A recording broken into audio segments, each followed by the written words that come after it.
이슈의 핵심에 가장 가까이 그리고 쉽게 다가갑니다. 오후에 뉴스 세포를 깨우는 시간, 뉴스 오후 시작합니다. 국민의힘 인요한 혁신위원장과 홍준표 대구시장이 만났습니다. 듣보잡, 발바닥, 누굴 겨냥한 발언일까요? 알아봅니다. 전 펜싱 국가대표 남현희 씨가 재혼 상대였던 전청조 씨의 사기 혐의와 관련해 경찰에서 두 번째 조사를 받고 있습니다. 남 씨는 소셜미디어를 통해서 공범 혐의에 대한 억울함을 강하게 표시했습니다. 자, 그럼 먼저 오늘도 쇼트트랙부터 달리겠습니다.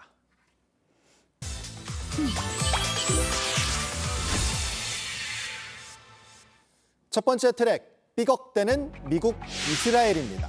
이스라엘과 팔레스타인 무장 정파 하마스의 전쟁이 한 달째 이어지고 있는 가운데 미국과 이스라엘 사이에서 엇갈린 목소리가 나오고 있습니다. 미국이 인도적 교전 중지를 이스라엘 측에 제안하고 있는 가운데 네타냐후 이스라엘 총리는 하마스를 신뢰할 수 없다는 입장을 바이든 미국 대통령에게 전달한 것으로 알려졌습니다. 전쟁 이후 가자 지구를 두고도 네타냐후 총리는 가자 지구에서 무기한 전반적 안보를 책임질 것이라고 했지만 미국 정부는 이스라엘의 가자 지구 점령에 반대하고 있습니다. 이런 가운데 이스라엘은 하마스의 근거지 가자시티를 전면 포위하고 시가전을 공식화했습니다. 두 번째 트랙입니다. 외국인 주민 226만, 역대 최대입니다. 2022년 11월 1일 기준 3개월 초과 국내 장기 거주 외국인 주민 수가 약 226만 명으로 2006년 통계 작성 이래 최대 규모를 기록했습니다. 국내 외국인 주민 수는 코로나19 확산으로 2020년, 2021년 감소세를 나타냈지만 다시 증가세로 돌아섰습니다. 유학생과 외국 국적 동포가 각각 3만 2천여 명, 2만 9천 명 늘면서 전체 외국인 증가를 이끌었습니다. 전국 17개 모든 시도에서 외국인 주민 수가 늘어났는데요. 경기, 서울, 인천에서 증가세가 두드러졌습니다. 세 번째 트랙, 공인 마약 밝혀지면 엄벌해야 합니다. 최근 유명 연예인들의 마약 투약 의혹 사건이 잇따라 발생하고 있는 가운데 한동훈 법무부 장관이 엄벌이 필요하다고 밝혔습니다. 한 장관은 아직 혐의가 확정된 것이 아니기 때문에 지켜봐야 하는 부분이라면서도 마약의 범람은 분위기를 탄다고 말했습니다. 마약을 하는 것이 좀 쿨해 보이고 저 정도는 괜찮고 저 정도는 나중에 얼마든지 회복할 수 있고 사회적인 명예를 되찾을 수 있다라는 식의 인식이 분명히 사회적으로 안 좋고 그런 면에서 어떤 공인들의 마약 관련 범죄에 대해서는 그 혐의가 명백히 밝혀진다는 걸 전제로는 엄벌을 해야 한다고 생각하고. 네 번째 트랙, 목욕탕 절도 4,500만 원입니다. 경남 진주시 한 목욕탕에 들어서는 이 남성, 목욕탕 전문 터리범이었습니다. 네, 지난 9월 말부터 이달 초까지 진주시 목욕탕 6곳에서 7번에 걸쳐 휴대전화 7대와 지갑 등을 훔친 혐의를 받고 있습니다. 경찰이 전담 수사팀을 꾸려서 붙잡았습니다. 아니 그런데 목욕탕 탈의실을 턴 것만으로 어떻게 4,500만 원이나 훔친 걸까? 훔친 휴대전화로 카드사에 전화를 걸어서요. 비밀번호를 까먹은 척하고 신용카드를 재발급받은 다음에 현금 인출기에서 돈을 빼가는 수법을 쓴 겁니다. 경찰은 추가 범행 여부를 수사하고 있습니다. 마지막 트랙입니다. 버려질 뻔한 334억 명화입니다.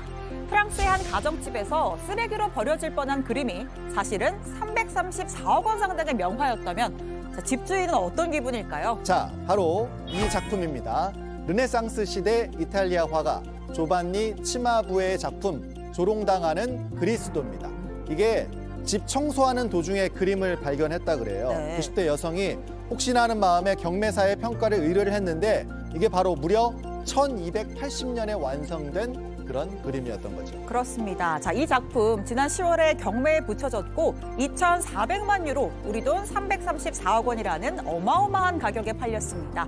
중세시대 회화 중 역대 최고가. 자, 프랑스 정부가 이 작품을 국보로 지정했고요. 루브르 박물관이 소장하게 될 전망입니다. 네, 자 지금까지 쇼트트랙 달려봤고요. 이어서 원룸에서 정치권 소식 이어 달리겠습니다.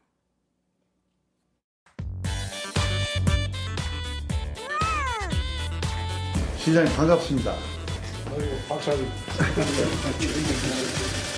근데 여기는 올 필요가 없는데. 왜요? 에이, 이준석이나 그 유승민이야 탈당 예정인 사람이지 나는 탈당할 생각이 전혀 없고 한 수 배우러 왔습니다. 아이 별 말씀.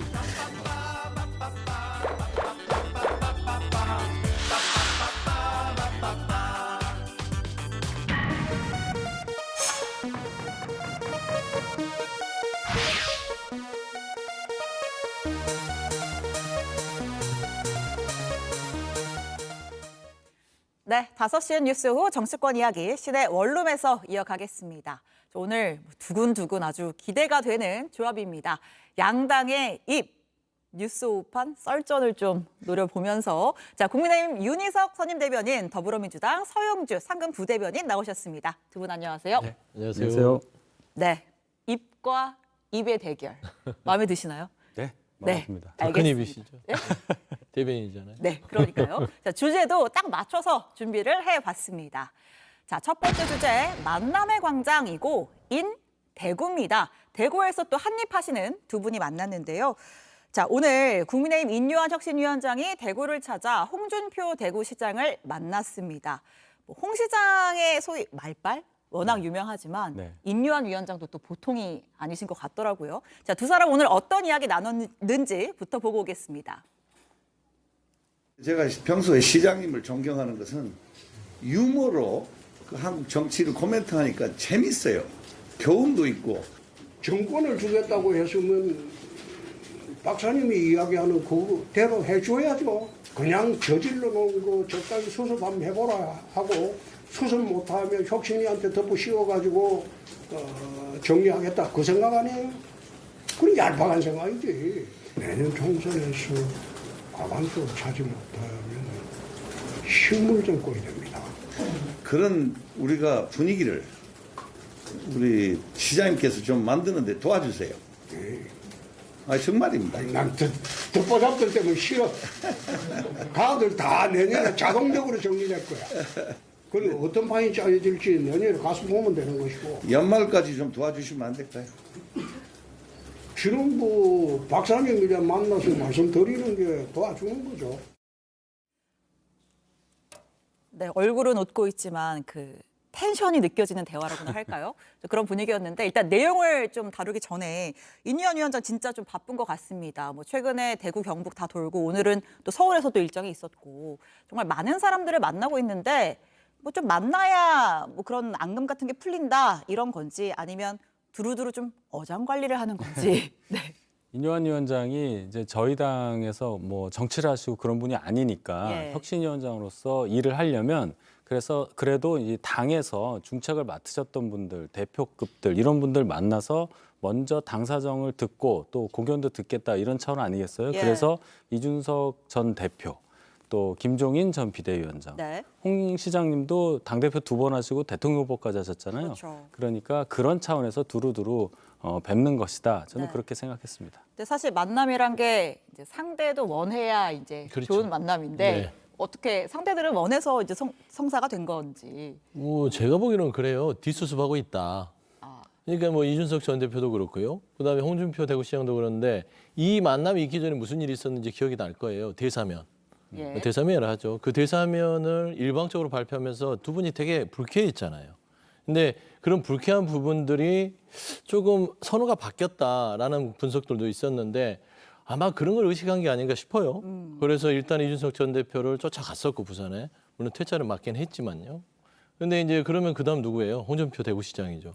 근데 역시나 홍준표 대구시장도 그 말하자면 징계 취하에 대해서 얘기는 하지 않지만 네. 마음속에는 기분이 나쁜 거예요. 아직 그 과하지옥의 어떤 앙금이. 그럼요. 과하지옥이란 말은요. 어마어마하게 정치인한테는요. 그럼 참 그 절치부심을 떠나서 모욕적인 어떤 생각으로 내가 지금 참고 있다라는 말이거든요. 근데 그런 모욕감을 당에 안겨줬다. 그러니까 인요한 혁신위원장을 말하자면 원망하지는 않을 거예요. 예. 누구겠어요?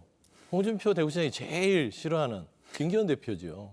그 뒤에는 김기현 대표가 있기 때문에 결국에는 저기에서 뭐 인요한 위원장이 이해를 했을지 모르지만 듣보잡이라는 표현을 썼잖아요. 예. 그럼 거기에 김기현 대표가 포함이 안 되겠습니까?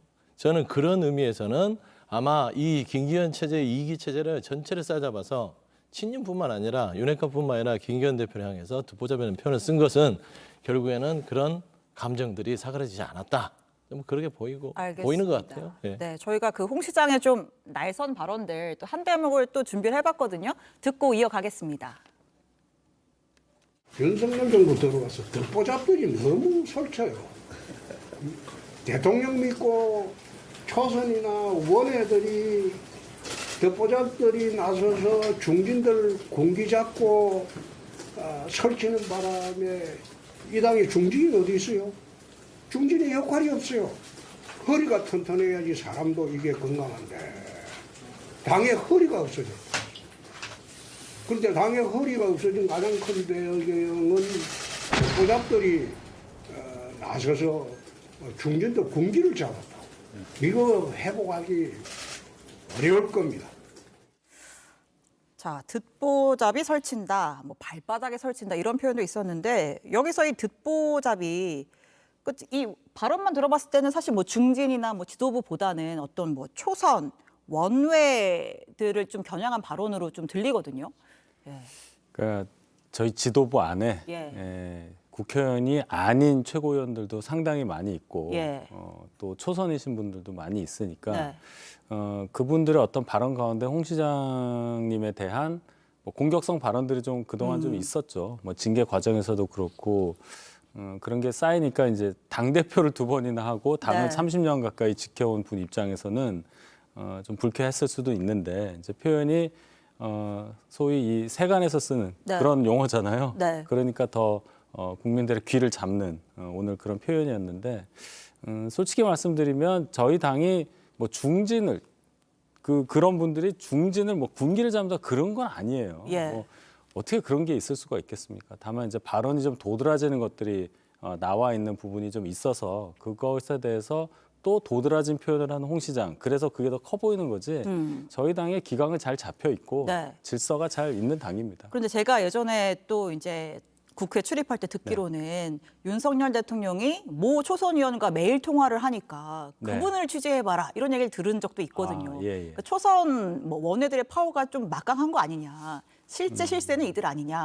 근데 그거는 윤 대통령이 이제 저희 당에서 정치를 하시다가 대통령이 되신 분이 아니니까 어떤 당에 오래 계셨던 분들이든 뭐 초선이든 원외든 간에 이 선수에 따라서 인연이 깊거나 할 예. 여지가 없잖아요. 그렇죠. 그러면 개인적인 어떤 인연 때문에 어떤 분은 초선일 수도 있고 어떤 분은 원외일 수도 있고 어떤 분은 또 다선일 수도 있고 이런 차원이지 초선 의원 한 분하고 자주 통화한다고 해서 초선한테 힘이 실려 있다. 그것은 좀 과한 해석으로 봐요.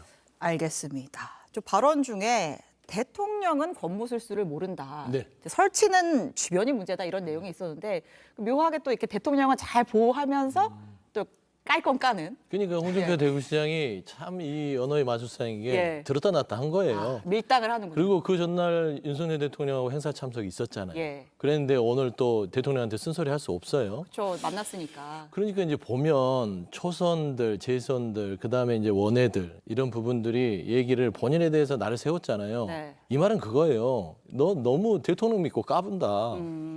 대통령 뒤에 있다고 막말해도 되는 거야. 내가 당에 30년 있었어. 당신들 얼마나 돼? 짬밥 이런 거거든요. 근데 이런 부분에 있어서는 지금 홍준표 대구시장은 굉장히 자존심 상했어요. 근데 이 대사면이 있고 지금까지도 홍준표 대구시장의 SNS 발언에 대해서 아직도 친윤으로 뭐 구분되는 또 예. 초선 의원들께서 좀 말을 험하게 하는 분이 아직도 있잖아요. 네. 그런 부분들을 자기는 용납할 수 없다. 그렇기 때문에 도와줄 생각이 없다는 거예요. 윤영희 위원장이 마지막에 그랬잖아요. 그럼에도 불구하고 좀 도와주십시오. 네. 좀 뭐 내년까지는 안 되겠습니까? 이랬을 때 만나는 것으로 이미 도와준 거 아니냐라는 것은 뭐냐면 여기까지면 됐어요. 알아서 해라. 여기까지 됐으면 난 최선 다한 거예요. 더 이상 이제 오지 마라. 그 얘기라고 저는 보고 있습니다. 알겠습니다. 어제 인유한 위원장이 그 김종인 전 비대위원장도 만났는데 그 처방은 잘했는데 그 당사자들이 약을 먹을지 모르겠다 이런 이야기를 했거든요. 혁신은 어떻게 좀 지도부가 잘 받아들여서 당이 좀 바뀔 의지가 명확한 겁니까? 네, 전권을 주겠다고 김 대표가 말씀하셨잖아요. 예. 그래서 1호 안건에 대해서 저희가 의결을 했고 이제 2호 안건에 대해서는 혁신위에서 저희 지도부로 최고위원회로 이제 가지고 오면 되는 겁니다. 네. 아직 가지고 오지 않았어요. 이제 관건은 관심을 가지고 계신 것은 아마도 의결된 거 외에 건의한 거, 즉 불출마, 네. 뭐 대통령과 가까운 사람, 뭐 지도부 중진 이분들의 불출마 또는 험지 출마 이거를 지도부에서 어떻게 대응을 할 거냐 이 부분 아니겠어요? 그거는 내일도 이제 저희가 최고위원회가 있고 아니면 뭐 월요일 날도 하고 이렇게 이틀 하는데요, 일주일에. 네. 그 과정에서 혁신위에서 가지고 오면 뭔가 의견을 전달하면 하는 대로 네. 지도부에서 당연히 대응을 해야 되겠죠. 네. 예. 뭐 언제 가지고 옵니까? 다음 주 초면 가지고 제가 오나요? 알기로는 내일이 저희가 내일인가요? 최고위원회 하니까 네네. 내일 혁신위에서 한 분이 오셔서 네. 의결된 거 전달하면서 아마도 건의안에 대해서도 설명을 하리라 이렇게 들었습니다. 알겠습니다. 대변인 나오시니까 당 사정 잘 알 수 있어서 너무 좋은 것 같아요. 자, 만남의 광장 두 번째 장소로 좀 가보겠습니다. 두 번째 만남의 광장 장소는 자, 여의도 복집입니다. 뭐 어제 오늘 굉장히 화제가 된 사건인데 그 이준석 전 대표랑 안철수 의원 두 앙숙이 공교롭게도 어제 여의도의 한 복집에서 각자 이제 식사를 한 거죠, 기자들이랑. 그런데 무슨 운명의 장난인지 안철수 의원이 1번 방, 이준석 전 대표가 2번 방에서 식사를 한 거죠. 문제는 방음이 좀 안 된 것 같습니다. 자, 나온 이야기를 저희가 좀 재구성을 해봤어요. 그러니까 이제 칸막이 다른 방에서 한 얘기인데 들린 거죠. 안 의원이 인유한 위원장한테 이준석 전 대표가 미스터 린튼 이거는 무시한 거다. 그러면 안 된다. 그러면서 이준석 전 대표 영어도 좀 못하는 것 같다. 이런 이야기를 하니까 옆방에서 듣고 있던 이준석 전 대표가 안철수 씨 조용히 좀 하세요라고 한 거죠. 자, 그러니까 안 의원이 내가 뭐 못할 말 했느냐 이렇게 칸막이 썰전을 벌인 겁니다. 사실 우리 뭐 국회 앞에서 식사할 때 좀 민감한 사이가 옆방에서 식사하고 그러면 굉장히 난감하고 좀 그런 경험 있으십니까? 많죠. 많으세요? 그럼요. 그래서 이게 뭐 가벽이라고 하죠. 예. 가벽이 있는 데서는요 소곤거립니다. 옆에서 들을까봐. 그래서 특히 여의도는요 옆방에서 소리가 들리면 조용히 얘기를 하는 네. 그렇게 뭐 하는 뭐 풍토가 있는데 저는 안철수 의원 자체가 뒤에 이준석 전 대표가 있는지 알았는지 모르겠지만 예. 아니 이준석 전 대표가 없다 하더라도 예. 저는 그렇게 큰 소리로 굳이 들릴 만큼 얘기할 필요가 있었냐. 그냥 목소리가 남의 컸다? 험담하는 거는요 정치권에서는 본인한테 도움이 안 돼요. 이제 그런 네. 의미에서는 안 의원님도 실수하신 것 같고요. 예. 이준석 전 대표도 마찬가지죠. 그걸 받아칠 이유가 없어요. 예. 우리가 보면은 감정 조절이 안 된다는 건 아이들이 보통 그러지 않습니까? 네. 예, 애 같잖아요. 그러니까 유치한 좀 참 민망한 그런 광경이다. 그런 차원에서는 민주당 입장에서는 저희도 조심해야 되지만 국민의힘의 전체 모습들이 지금 갈등 구조가 봉합이 안 되고 있구나. 좀 그렇게 보여요. 예. 이준석 전 대표의 캐릭터이기도 하지만 뭐 이제 뭐 미스터 린튼, 안철수 씨의 이런 뭐 호칭 같은 것이 좀 상대 입장에선 불쾌할 수도 있고 그런 게 또 어떤 정치 행보에도 사실 영향을 미칠 수 있잖아요. 그렇죠. 네. 그러니까 우리나라가 이제 이 평판 사회가 됐다고 저는 생각을 해요. 어떤 한 사람에 대해서 평가를 함에 있어서 어떤 배경이라든지 뭐 어떤 학연 지연 이게 아니고 예. 그 사람이 어떤 사람냐에 대한 종합적인 평가에 따라서 그 사람의 평가가 완벽하게 되는 그런 구조가 됐단 말이에요. 네. 그러면 평판이 좋으려면 계속 쌓아야 됩니다. 뭔가를. 근데 지금 이준석 대표가 1년에 이 예를 들어 영어 쓴 거, 뭐 미스터 린튼, 네. 그다음에 어제도 식당에서 본인을 험담하는 얘기를 들었다 하더라도 저렇게 반응을 했어야 하는가 이런 것까지 볼 때는 이준석 대표가 앞으로 정치 행보를 하실 텐데 네. 그렇게 도움이 된다고는 보지 않죠. 네. 그런 차원에서 보면은 좀 안타깝다 이렇게 생각을 하고 또 이 두 분에 관해서만 제가 살짝 말씀을 드리면 아까 저희 당 전체 분위기가 그렇다 하시는데 이 두 분의 앙금은 두 분이 저희 당에 있을 때가 아니고 바른미래당, 저희 당과 다른 당에서 두 분이 2018년도 재보궐선거 공천 관련해서 갈등이 있었고 예. 그것에서부터 시작된 악연이 지금까지 지속되는 거니까 네. 분리해서 아니, 대표님, 생각해 주시기를. 아니, 근데 예. 우리가 기억할 거예요. 안철수 의원이 지금 뻘쭘해진 이유가 뭐냐면 인유한 혁신위원장이 왔을 때 원래 그 전에 안철수 의원이 이준석 전 대표 제명하자고 막 청원도 올리고 했잖아요. 근데 한 방에 그냥 대사면을 했습니다. 그런 상황이기 때문에 안철수 의원은 불굴불굴 끄는 것이고 그러니까 이 두 사람의 것들이 저는 그 전에 있었던 건 알겠어요. 둘이 사이가 안 좋은 거는. 하지만 국민의힘 내부에서도 이게 좀 봉합이 안 된 부분이 있다 보면 그렇게 생각합니다. 알겠습니다. 자, 어쨌든 이준석 전 대표 뭐 신당설까지 모락모락이고 그러려면 더더욱 내 편을 좀 만들어 가야 되는데 그래서 뭐 비명계 만난 얘기까지도 있었잖아요. 자, 그런데 오늘 이원욱 의원이 자, 이런 발언 자꾸 나오면 비명계 절대 같이 못 간다 또 선을 그었거든요. 좀 듣고 이야기 이어가겠습니다. 신당 합류 가능성이라고 하는 표현은 그 잘못된 표현이고요. 만약에 그 신당이 만들어진다 하더라도 이준석 대표하고 같이 할 가능성은 별로 없습니다. 혐오 정치 뭐라고 표현할까? 싸가지 없는 정치? 뭐 하여튼 이런 거인 것 같아요. 그러니까 조금 더 성숙되고 숙성된 정치인으로 바뀌면 참 좋겠는데. 네. 자, 여기서 자연스럽게 만남의 광장 세 번째 장소로 좀 넘어가 볼게요. 정치권에서 제일 핫한 광장 제3지대인데 자, 이준석 전 대표가 뭐 폭넓게 여러 인사들 만나는 것 같습니다. 뭐 이상민 의원은 뭐 직접 만났다고도 얘기를 했고 그리고 금요 연석회의라고 해서 뭐 금태섭 전 의원, 양양자 의원 뭐 이렇게 모여서 얘기를 하는데 자, 이런 제3지대 신당설 실제로 좀 가능성이 있는 얘기입니까? 일단은 이 세 분이 이제 주요 멤버로 얘기가 되잖아요. 예. 그래서 어느 분들은 양금석 이렇게 얘기하더라고요. 예. 양금석 신당. 네. 근데 이게 이 세 분들의 이 캐릭터가 다 다르고 네. 이준석 대표에 집중해서 얘기를 한다면 제가 여쭙고도 싶은데 본인이 신당을 만든다면은 보수가 괴멸되는 걸 막기 위해서 만든다고 그랬거든요. 그 보수당을 새로 만든다는 얘기인데 예. 과연 양양자 의원하고 금태섭 전 의원이 보수라고 말할 수 있는 분들이냐. 거기에 예를 들어 이상민 의원이라든지 또 좀 소문이 들리는 정의당의 유호정 의원까지 합세를 한다면 예. 거기서 보수라고 할 수 있는 분들이 없잖아요. 네. 그러면 이준석 대표가 정치적 명분으로 내세웠던 거하고는 거리가 먼 결과가 나오니까 이준석 대표가 지금까지 한 말이 그럼 없어지는 것 같아요. 그래서 이런 차원에서 보면 그 합쳐진다는 것이 그게 명분상 맞느냐 하는 의문을 가집니다. 서 대변인은 예. 어떻게 전망하십니까?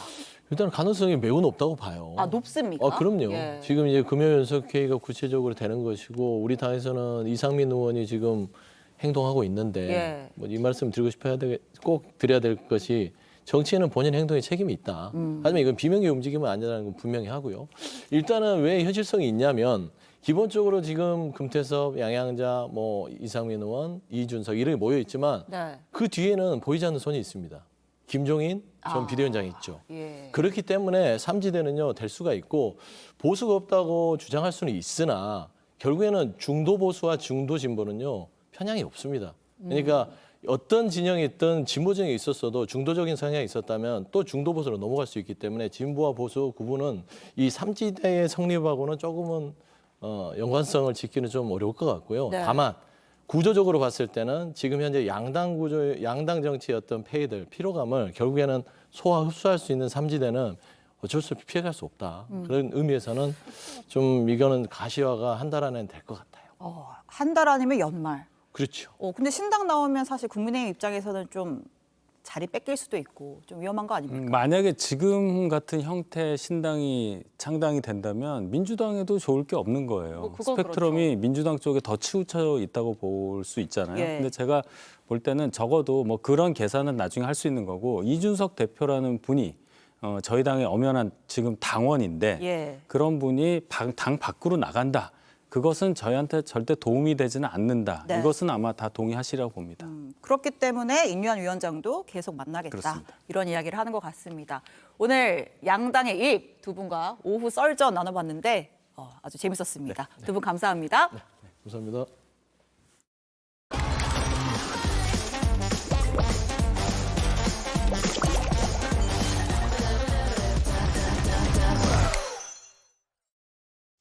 네, 우리 사회 속 사건 사고는 기수룸에서 이어가겠습니다.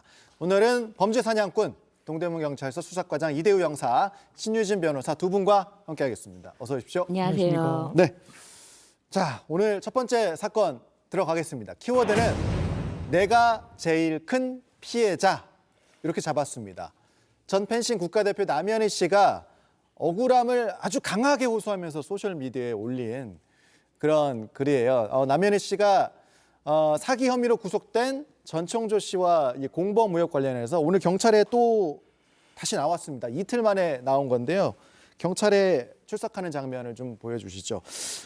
경찰에 들어오면서 취재진들이 여러 질문했는데 아무런 답을 입장문 올리셨는데 하고 싶은 얘기 있을까요? 오늘 전청조 씨와 대질하면 어떤 말씀하실 건가요? 출국 금지 사실 알고 계셨나요? 전청조가 학부모들한테 접근한 거 알고 계셨나요? 본인을 고소한 학부모에게 한마디 해주세요. 네. 뭐 여러 질문이 나왔는데 아무런 답변을 하지 않고 이제 그대로 경찰서에 들어갔고 아까 오전 한 10시 정도였거든요. 근데 지금까지 조사가 좀 장시간 진행되고 있는 걸로 보입니다. 지난번에 이틀 전에도 10시간 정도 조사가 있었는데 조사가 좀 길어지는 것 같고 오늘 그 전청조 씨와 이제 대질 조사를 과연 하는 것이냐 뭐 여러 가지 뭐 경찰도 검토를 하고 있다 그랬는데 아직까지 정확하게 대질 조사가 이루어졌는지 뭐 이런 부분은 아직은 확인이 안 되고 있어요. 조사가 끝나 보면 내용이 좀 파악될 걸로 보입니다. 그런데 이 남현희 씨가 이제 오늘 경찰 나오기 전에 어젯밤에 자신의 그 SNS 소셜 미디어에다가 전청조의 거짓말 이렇게 제목을 달아가지고 뭐 9개인가요? 뭐 계속 시리즈로 올리면서 억울함을 강하게 주장을 했습니다. 남현희 씨 해명을 몇 가지 좀 살펴보죠. 자, 일단 전청조 씨가 남현희 씨 엄마에게 차를 사줬다. 생활비도 줬다. 이렇게 했다는 건 거짓말이다. 이렇게 해명을 했어요. 네, 이 해명 글에 보면은 네. 뭐 항목별로 9가지로 나눠서 글을 썼는데요. 예. 이게 근데 우선은 이 해명 글 자체의 진위 여부는 살펴봐야 알겠지만 네. 이 해명 글을 게시할 때 조금은 본인의 행동으로 인해서 예.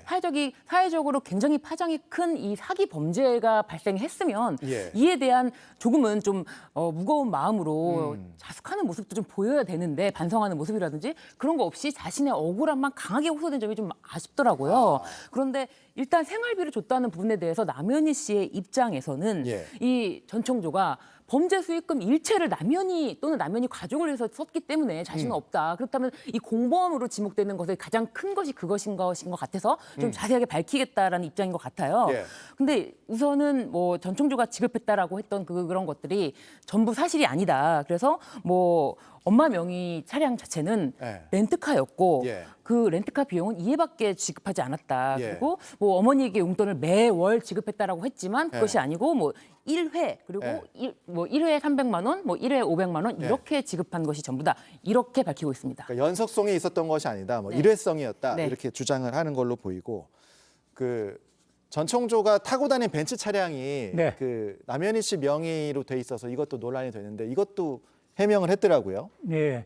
그 벤츠 차량이 2대가 있는데 예. 이거는 전청조가 그 본격적으로 타고 다니기 이전에 이미 한 대는 2020년 5월에 그 남현희 씨 명의로 그 뽑아서 타고 다닌 거고 예. 그다음에 전 남편에게 또 22년 3월에 구입해가지고 니스로 그 타고 다니던 차량으로 확인이 됐습니다. 예. 근데 그 이제 3월 이후에 이제 남편과 헤어지고 나서 이 차량을 이제 두 대의 외제 차량을 그 운영하기가 조금 힘드니까 예. 한 대를 판매하려고 그러니까 자기가 그 렌트카 사업을 하고 있는데 이걸 활용하면 어떻겠느냐. 전청조가 예. 예. 그러면서 그 차량에 대한 리스비를 자기가 내겠다 이렇게 했는데 그런데 1회에 250만 원 정도만 그 리스비를 내주고 예. 그 이후로 쭉 내지 않았다고 합니다.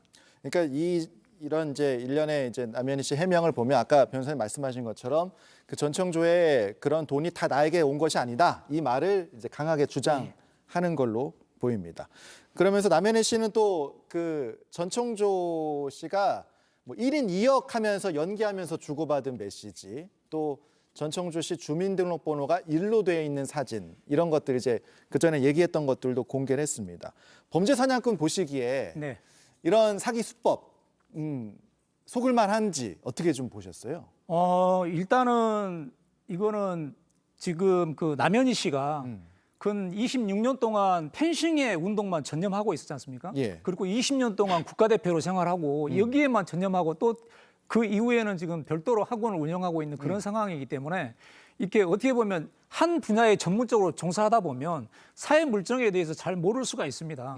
이제 그런 상황에서 전혀 지금까지 경험해보지 못했던 재벌 3세라는 사람 갑자기 나타나가지고 사업을 투자하고 뭐 같이 뭐 결혼하자 이렇게 유혹을 했다 그러면 또 그냥 말로만 한 게 아니라 행동으로 지금까지 쭉 보여주면서 거기에 대한 뭐 억대가 넘는 수억 원의 호가하는 외제 차량을 사주고 또 거기에 대한 빚도 갚아주고 또 일련의 여러 행위들이 쭉 지금 나오고 있지 않습니까? 예. 이제 그런 부분들 때문에 철저하게 그 전총조가 예. 그 남현희 씨의 그런 그 이용해서. 이름을 이용해서 예. 병풍 그 방패막이로 삼아서 다른 사기 범죄에 사용한 걸로 그렇게 저는 판단이 됩니다. 아, 일단은 이제 범죄 사냥꾼의 눈으로 보기에는 사기 수법이 굉장히 좀 교묘했다 이렇게도 볼 수 있는 상황이군요.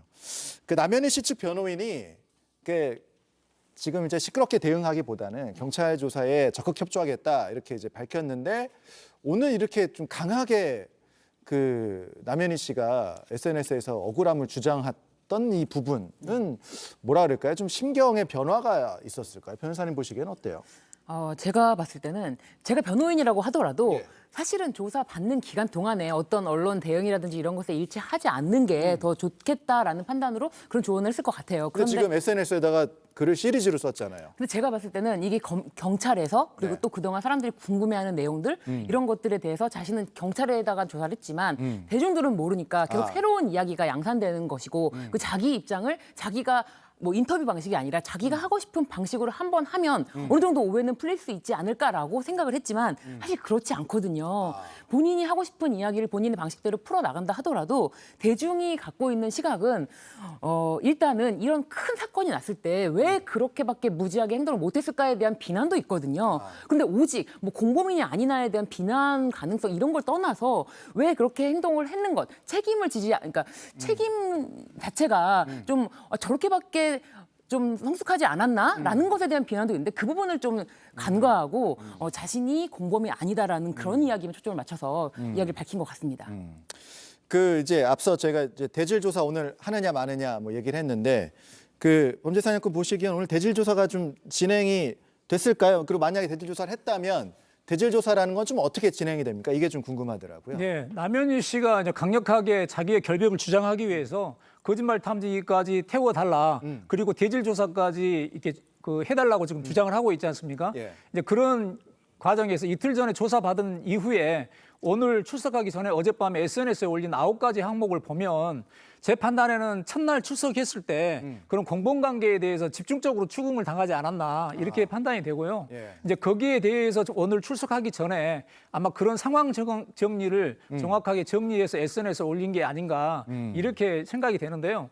이제 그 부분은 전반적으로 진술을 서로 엇갈린 부분에 대해서는 대질 조사를 필요로 할 것 같습니다. 근데 대질 조사를 할 때 네. 그 경찰들은 어떤 걸 중점적으로 봅니까? 그러니까 누가 거짓말을 하고 있는지 예. 어떤 부분을 중점에서 좀 봅니까? 일단은 전체적인 그 진술이 엇갈리는 부분에 있어서 예. 지금까지 뭐 포렌식이라든지 아니면 그 확보된 증거 자료, 객관적인 자료를 가지고 뭐 추궁을 했는데도 거기에 대해서 부인을 하고 있다. 그럼 거기에 대해 상응한 상대편에 대한 진술도 듣게 될 것이고요. 예. 또 지금까지 진술한 내용이 쭉 일관성이 있는지 일관성이 중요하군요. 그렇습니다. 이제 그런 부분들을 일일이 조목조목 따져볼 것으로 보입니다. 알겠습니다. 일단 조사가 좀 끝나고 나면 또 어떤 내용이 좀 이루어졌는지 좀 파악이 될 것 같고 지켜보도록 하겠습니다. 두 번째 사건으로 넘어가겠습니다. 키워드는요. 이 키워드 재밌습니다. 낚싯바늘이 시작이었다 이렇게 잡았는데요. 무엇의 시작이었냐? 이게 마약 수사의 시작에 단초가 됐습니다. 이게 무슨 말이냐? 2년 전에요. 부산의 한 부둣가에서 한 낚시꾼이 낚시를 하다가 이게 뭔가 걸렸습니다. 그래서 잡아 끌어보니까 저런 이제 마약 주사기가 끌려 올라온 거예요. 그러니까 이제 이게 뭐야? 이러면서 이제 이때부터 해경이 계속 추적을 거듭을 했고 지금 2년 정도 지났잖아요. 지금까지 저 마약 주사기로부터 시작을 해서 이제 마약 공급책, 투약한 사람들까지 총 하면 한 20명 넘게 검거했다. 오늘 이렇게 밝힌 사건입니다. 그 경찰이 체포 현장의 모습도 좀 제공했는데 잠깐 좀 보고 올까요? 이거 내가 버리지 못해가지고 옛날에 놔뒀는데. 저보다 보니까요. 예. 자, 체포가 부당하다 판단하면 체포 적구심 청구할 수 있습니다. 현장에 있습니다. 기급 체포요. 기급 왜 체포입니까? 뭐 추하게 했잖아요, 지금. 그 범죄 사냥꾼 보시기에는 네. 그 낚시 바늘에서 시작된 이 수사 좀 특이하다고 볼 수도 있을 것 같고, 근데 또 2년 동안 계속 추적을 한 것도 또 대단한 것 같고, 네. 어떻게 보셨어요? 저렇게 뭉텅이로 낚싯바늘에 예, 예, 봉지에 담겨 있는 주사기가 예. 이건 정말 특이한 거고 예. 간간히 이제 그 일회용 주사기가 많이 발견되면 예. 일반인들이 일일이 신고하는 건 조금 간간히 있긴 합니다. 예, 예. 근데 저렇게 무더기로 봉지에 담겨서 이렇게 나왔다. 그리고 또 저기에 지금 봉지에서 지금 추적하는 단서가 남아있는 혈흔이나 그 혈흔에서 포함된 그 DNA를 예. 추출해가지고 예. 그걸로 용의자를 특정하고 근거했다는 데에서 굉장히 끈질기게 추정한 것 같습니다. 예. 예전에 저도 이렇게 마약 사범을 검거했을 때 예. 그 용의자가 자기가 투약한 게 아니라고 그렇게 우겼던 적이 있는데 그 주사 바늘에서 나온 혈흔을 아. DNA 분석에 의해서 동일이라는 걸 입증해서 구속했던 예. 그런 사안도 있습니다. 그렇군요. 예. 그리고요, 또 좀 이런 경우도 있더라고요. 어떤 여성이 CCTV에 잡힌 모습입니다. 보여주시죠. 근데 여성이죠. 근데 자세히 보시면 뭔가 조금 이상한 게 있어요. 어깨가 굉장히 넓습니다. 건장한 체격이거든요. 그러니까 이게 여장 남자예요. 그렇죠. 범죄 사냥꾼, 저 여장 남자가 네. 왜 저렇게 하고 있었다는 겁니까? 지금 이제 저 범죄꾼들이 사실상 지금 던지기 하거나 아니면 필로폰을 판매하기 위해서 저렇게 예. 공급하기 위해서 다니는 거잖아요. 예. 그러다 보면 요즘은 CCTV가 정말 너무 촘촘히 망이 잘 구성되어 있습니다. 예. 그러다 보니까 자기의 맨모습 그대로 보이면 그 몽타주 사진 그 CCTV 캡처 화면을 가지고 탐문에 예. 의해서 누구라는 게 금방 밝혀질 수도 있고 예. 이제 그런 것들을 감추기 위해서 예. 여장으로 변장한 것이 아닌가 그렇게 판단이 됩니다. 근데 지금 보면 이 검거된 사람들이 너무나도 평범한 사람들이에요. 어떤 사람들입니까? 뭐 일반 네. 그냥 일반 회사원도 있고요. 예. 네, 부동산 중개업자, 뭐 예. 통신사, 병원의 상담원, 그리고 건설 노동자, 그리고 무직자, 아주 다양한 직종에서 그리고 다양한 연령대에서 이게 적발이 됐는데요. 네. 이들 중에 4명은 기초 수급자로서 정부로부터 이제 지원을 받는 기초 수급비로 또 마약을 구매했다는 것입니다. 그러니까 기초 수급비를 받는 사람인데 그 돈으로 마약을 구입했다. 그런 사실도 지금 밝혀졌는데 예. 사실 이 지금 마약 지금 검거된 이 사건에서는 거의 뭐 실형을 살 수밖에 없는 사건인 것 같아요. 그렇다고 하면은 규정시설에 수용되는 경우에는 기초연금이 정지가 됩니다. 기초 수급을 받으면서까지 마약을 끊기 어려운 거군요. 한번 중독되면은 예. 이게 정말 그 사람의 이성으로는 쉽게 끊지 못합니다. 절대 시작부터 하면 안 되는 안 것이 되는 마약. 거예요. 예. 알겠습니다. 자, 마지막 사건으로 넘어갈 텐데요. 마지막 사건은 오후재판서 코너에서 알아보겠습니다.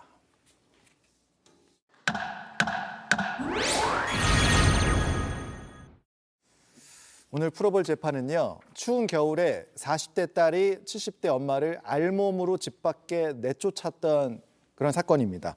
4.85 재구성을 해봤는데요. 이게 어떤 사건인지 설명을 좀 드릴게요. 2년 전입니다. 그러니까 2021년 12월에 저녁이었어요. 한 7시쯤에 치매에 걸린 70대 노모 A씨가 있었고 40달인 B씨가 있었는데 어머니에게는 지체장애가 좀 있었다고 그래요. 그래서 근데 딸이 냄새가 난다면서 옷을 벗기고 알몸 상태로 집 밖으로 내쫓았습니다. 홀로 방치된 시간이 1시간 30분 정도였고 지나가던 이웃 주민들이 당연히 신고를 했겠죠. 그래서 경찰과 함께 1시간 반 만에 어머니가 집으로 들어오긴 했습니다. 그런데 이제 추워서 담요를 덮고 있었는데 조금 있다가 사회복지사가 도착해서 봤더니 이미 이 어머니는 숨져 있던 상태였습니다. 자, 사건 자체도 충격적이지만 저는 이게 더 뭐라 그럴까요? 의아하더라고요. 재판부 판단이 1심과 2심이 아주 다르게 나왔어요. 그러니까 1심에서는 딸에 대해서 무죄가 나오고 2심에서 유죄가 나왔습니다. 이게 왜 이렇게 된 겁니까? 이게 정말 납득하기 어려우시겠지만 예. 이 학대 행위라는 거는 분명히 존재했는데 예. 어떻게 무죄가 나왔냐라는 거는 그 사망 때문입니다. 이 사망의 결과가 이 딸의 학대 행위로 인한 것이냐 이 부분에 대해서 법원이 판단을 해보건데 1심에서는 이 어머니가 당시에 저체온증뿐만 아니라 당뇨 등 다른 기저질환에 의해서 사망했을 가능성도 배제할 수가 없다.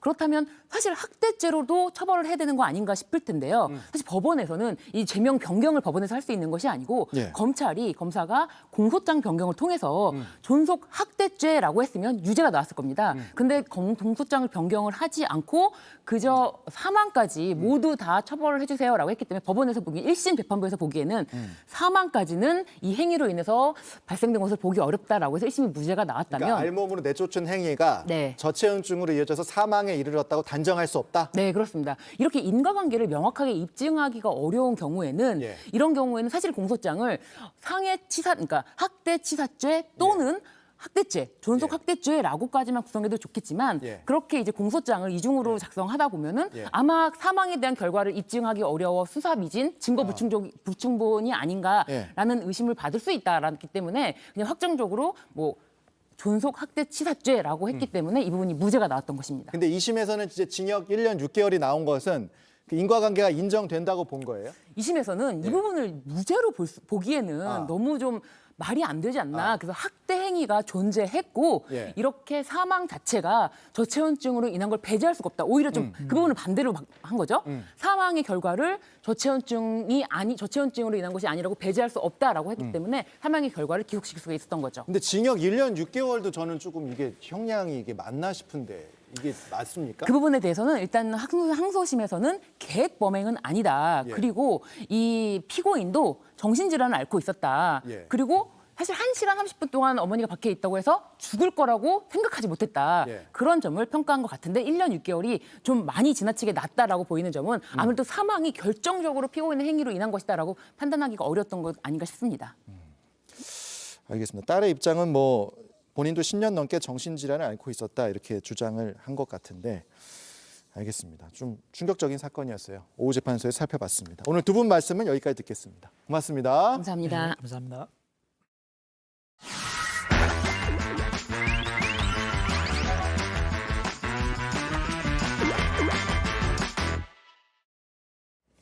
네, 기자가 직접 가보니 해보니 만나보니 보니 박사라 기자 나와 있습니다. 어서 오십시오. 안녕하세요. 네. 자, 오늘은 어떤 분이 준비했어요? 오늘 뭐 없네요. 아 오늘 예. 뭐 없습니다. 예, 네. 알겠습니다. 좀 고민했는데 예. 가져올까 하다가 네. 이제 사람들이 강아지나 고양이 같은 반려동물을 키우다가 버려서 문제가 되는 건 알고 계시죠? 그렇죠. 큰 문제죠. 그렇죠. 예. 그런데 키우다가 버려진 토끼들이 무리를 지어서 살고 있는 곳이 있다고 해서 다녀왔습니다. 그러니까 개나 고양이를 버린 게 아니라 토끼를 버린. 그러니까 생각보다 토끼 많이 버립니다. 유기 토끼가 되는 겁니까? 그러면? 그렇습니다. 이제 어. 그래서 사람이 북적북적한 곳에 토끼 수십 마리가 출몰한다고 해서 다녀왔습니다. 도심에 토끼가 먹을 게 있을까 싶은데 어떻게 된 일인지 영상으로 확인해 보겠습니다.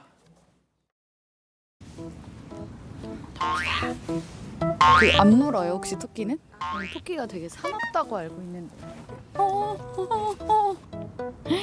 어머.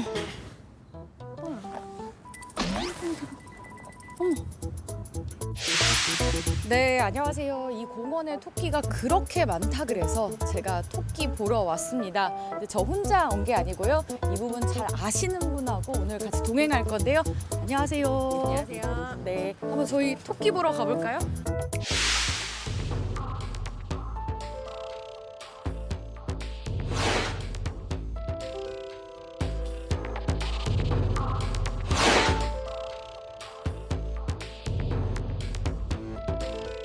토끼 있는 곳에다가 사람들이 토끼를 많이 유기를 해요. 잠깐 키우다 보면은 내 생각과 좀 다른 금방 커지고 많이 먹고 많이 싸고 똥을 못 가리고 막 털도 많이 빠지고 이 친구들이 우리나라에서 자생하던 메토끼가 아니에요. 어떻게 보면 사람의 도움 없이는 좀 살기 힘든 게다가 한국 겨울이 너무 이 친구들에게 혹독합니다. 아이고.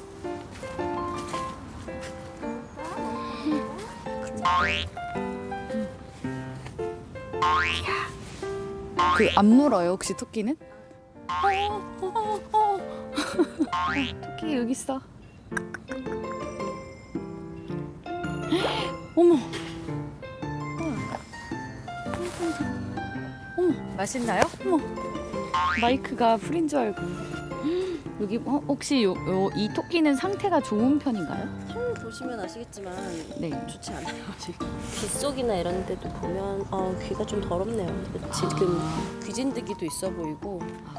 네, 사람을 안 피한다.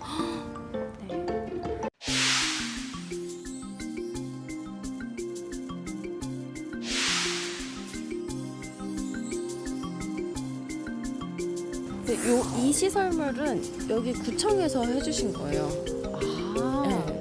상태가 그렇게 좋지는 않은 것 같은 게 여기 보면은 물이 너무 더러워요. 더럽고 여기 사료도 좀 아.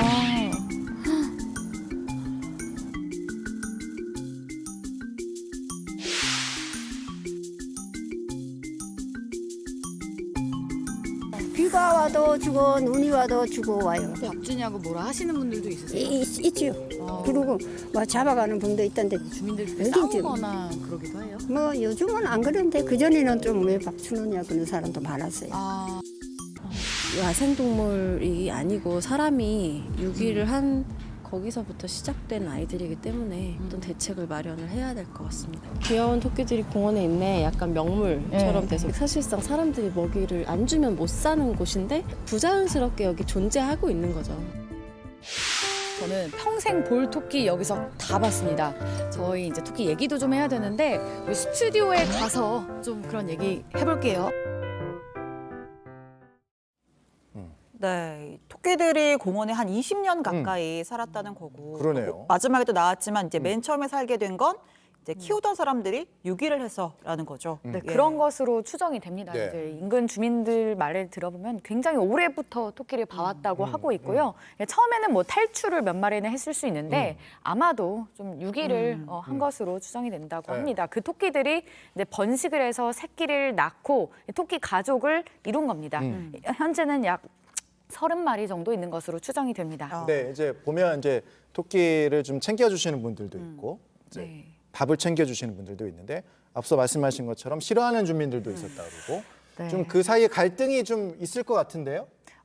실제로도 좀 갈등이 있다고 합니다. 예. 이제 저와 같이 동행한 시민단체 분이 토끼보호협회 소속인데요. 네. 이 협회 측은 토끼를 구조한 뒤 안전한 곳으로 입양해서 기르는 게 맞다고 주장을 합니다. 예. 이 반면 10년 넘게 토끼를 보호해 주신 일부 주민들은 이미 공원이 토끼의 터전이 됐기 때문에 그대로 두자는 입장입니다. 좀 어찌 보면 이게 길고양이를 둘러싼 갈등과도 좀 그러네요. 유사한 측면이 있는 것 맞아요. 같은데 이제 핵심은 이제 관리나 어떻게 보면 뭐 번식 이런 거잖아요. 이제 길고양이 경우에는 이제 지자체가 직접 나서서 그 중성화 사업, 중성화 시켜서 돌려보내는 그런 사업도 진행을 하고 이 토끼도 좀 번식을 좀 조절하면서 관리할 수 있는 방법은 없나요? 이게 제가 이제 관할 지자체인 성남시에 물어봤습니다. 그랬더니 이제 시의 답변이 토끼의 관리 주체가 시가 아니어서 시 차원에서 뭐 중성화를 한다던가 그렇게 뭐 구조를 한다던가 포획을 한다던가 대응을 하고 있지 않다고 말을 했습니다. 왜냐하면 공원에 있는 토끼가 반려동물인지 야생동물인지 유기동물인지 적인 경계가 명확하지 않다 보니까 이제 시에서 이런 좀 갈등을 뒤로 하고 손을 먼저 대기가 어렵다는 취지입니다.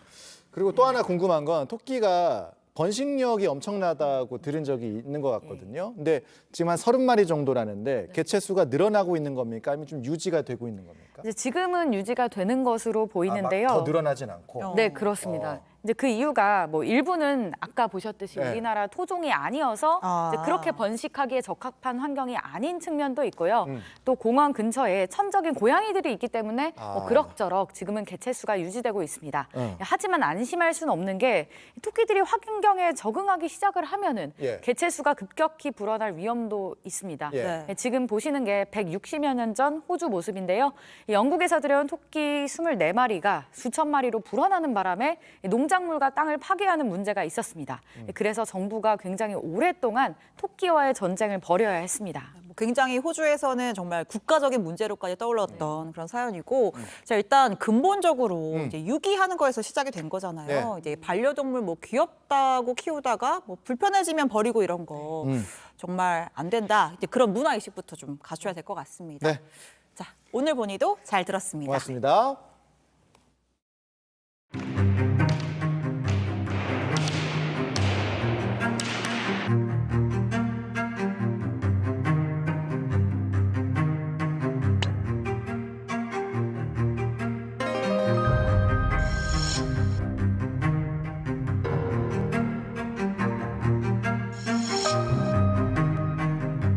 It is time for deeds and not words. It is time to just stop oil.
상황이 지금.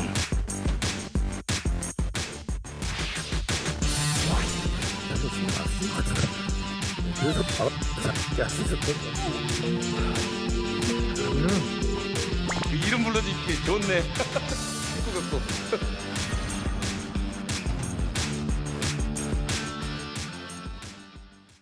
네, 이번 주엔 특별히 수요일에도 찾아왔습니다. 오후의 티키타카, 그만큼 더 특별한 손님을 모셨는데요. 같이 좀 먹고 삽시다. 자, 오징어 게임의 그 남자, 범죄도시와 카지노의 그 남자, 글로벌 빌런 영화배우 허성태 씨 모셨습니다. 안녕하세요. 네, 안녕하십니까.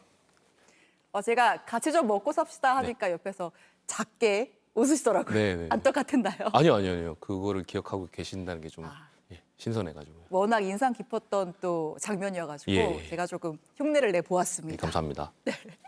아주 굉장히 또 수줍게 인사를 해주시고 또 긴장도 하신 것 같은데 영화 속의 모습이 진짜 모습인지 지금 수줍어하시는 게 진짜 모습인지 모르겠어요. 영화 속의 모습이 진짜 모습이면 지금 이 자리에 있을 수가 없을 것 같고요. 예. 그렇죠. 네. 바른 삶을 살고 계신 거죠? 네네네. 알겠습니다. 자, 제가 소개는 글로벌 빌런 이렇게 했지만 뭐 지난 1일 개봉한 영화 소년들에서 그 스크린에서 첫 번째 그 선한 역할, 선인 역을 맡으셨다고 들었습니다. 어떻게 보면은 방금 말씀하신 대로 실제 바른 생활과 가장 가까운 모습이라고 할 수 있나요? 네, 덕수보단 가까운 것 같습니다. 어떤 영화인가요, 소년들? 1999년 전북 3례 나라 슈퍼 강도 치사 사건 실화를 바탕으로 한 영화고요. 예. 그때 3명의 소년들이 억울하게 누명을 쓰고 사건이 종결됩니다. 그리고 예. 17년 후에 이들이 죄가 없다, 이들이 억울하게 누명을 썼다라는 그런 사실이 밝혀지도록 재심을 받는 데까지의 이야기를 담은 영화입니다. 저는 처음에 이 영화에 캐스팅 됐었다는 소식을 듣고 당연히 빌런 역할을 맡으셨을 거라고 생각했는데 듣기로는 조금 전에도 영상이 나갔습니다만 굉장히 순박한 모습의 형사 역할을 맡으셨다고 들었습니다. 예. 그런데 이 캐릭터 자체는 또 실화에는 없는 캐릭터라고 들었어요. 네네. 그럼 이 캐릭터를 만든 이유는 뭘까요? 이제 처음에 저도 악역인 줄 알았고요. 예.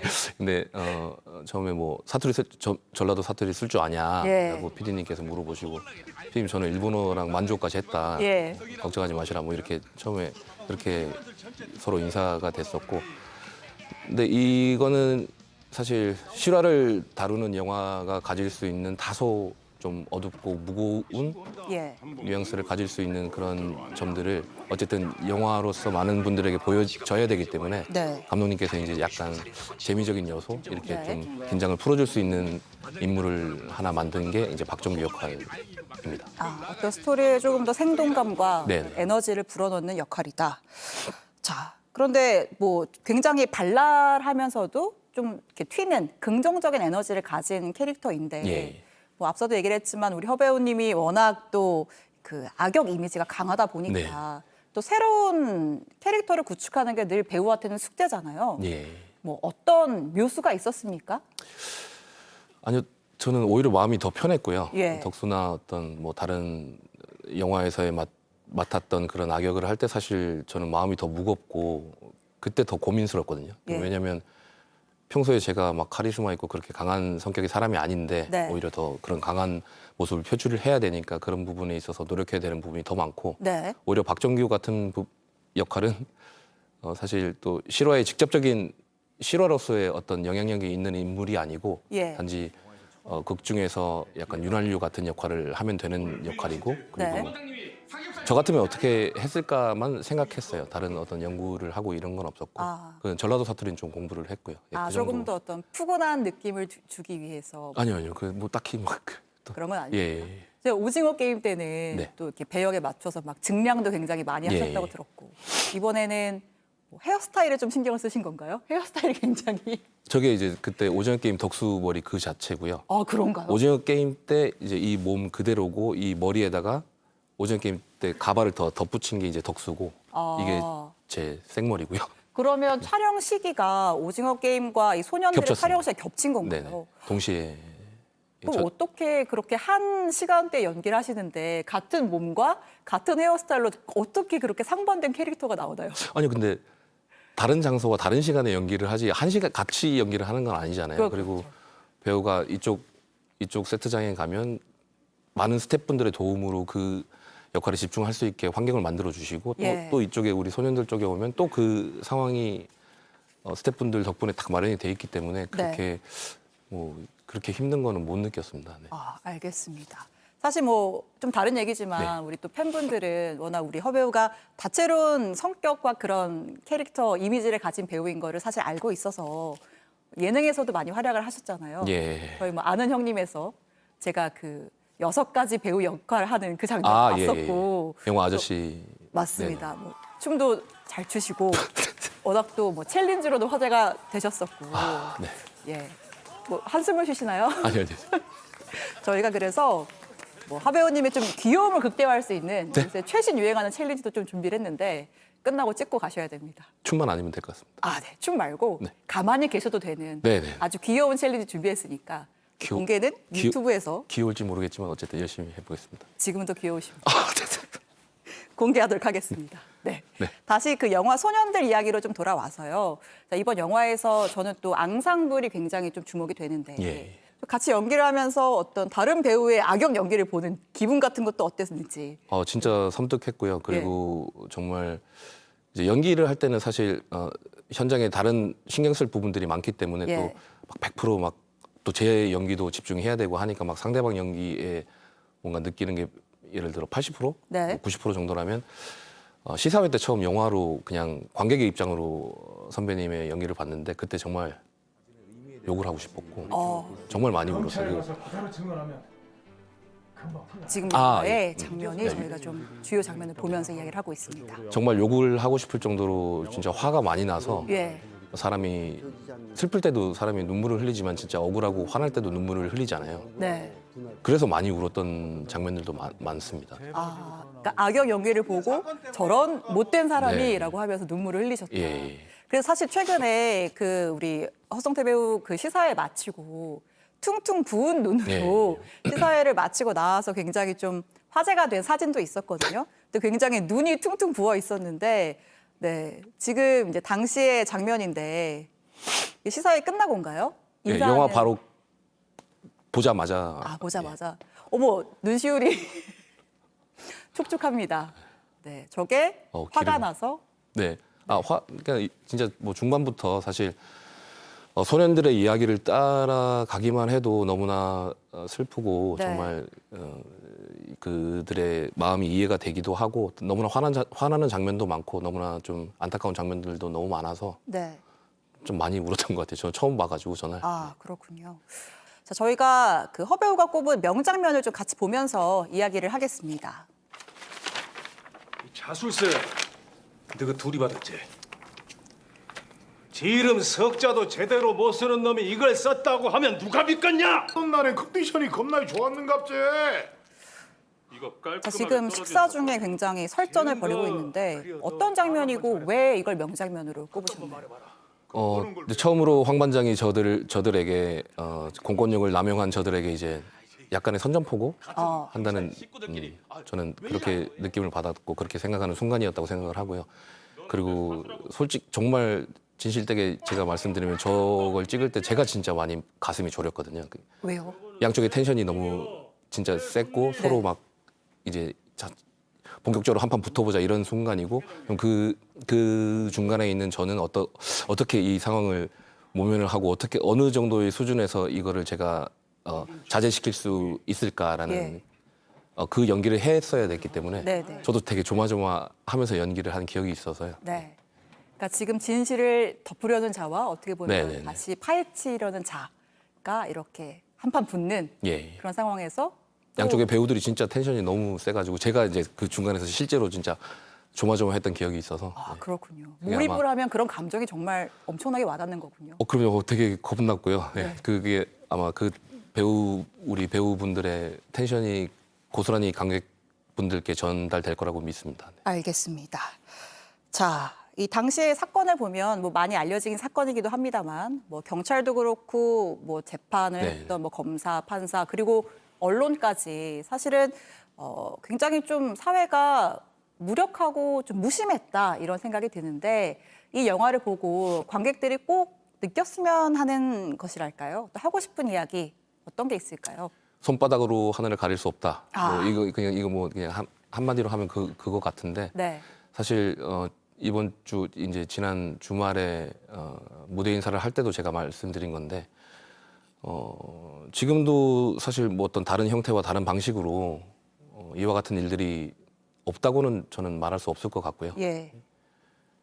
저희 영화가 그런 부분에 있어서 저희 영화를 보신 분들, 그 관객분들에게 어떤 인생관이나 가치관에 있어서 조금이라도 좋은 영향력을 끼칠 수 있다면 네. 개인적으로 저 배우로서 이 작품에 참여한 보람이 정말로 정말 있을 것 같습니다. 모든 작품에 사실 최선을 다하고 진심이시겠지만 예. 이번 작품 특히나 더 굉장히 공감도 많이 하시고 예. 가슴 아파하시면서 또 많이 알리고자 하시는 그런 마음이 크다고 제가 들었습니다. 네. 네. 시사회 때 너무 많이 울었어요.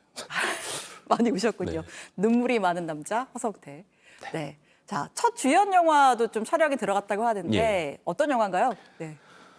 가제인데 정보원이라는 영화고요. 형사물인데 악역을 제외한 제가 할 수 있는 모든 걸 담은 영화입니다. 코믹, 액션, 멜로까지. 아. 그래서 너무나 재밌는 시나리오고 네. 감독님도 너무나 실력이 있으신 분이고 그리고 모든 키스텝들이 이 영화로 지금 입봉을 대부분이 하고요. 예. 그래서 저도 사실 뭐 주연으로서 한 극을 이끌어가는 게 처음이라서 그 시너지가 지금 엄청 크고 정말 행복하게 정말 웃으면서 작업하고 있습니다. 우리 허 배우님의 또 새로운 모습을 볼 수 있는 새 영화도 기대를 해보고 정말 기대해 주셔도 저는 네. 후회 없으실 것 같습니다. 알겠습니다. 네, 오늘 허 배우님 말씀은 여기까지 듣겠습니다. 고맙습니다. 감사합니다. 네, 오늘 뉴스호가 준비한 소식은 여기까지입니다. 편안한 저녁 보내시고요. 내일 더 좋은 뉴스와 함께 찾아뵙겠습니다. 고맙습니다.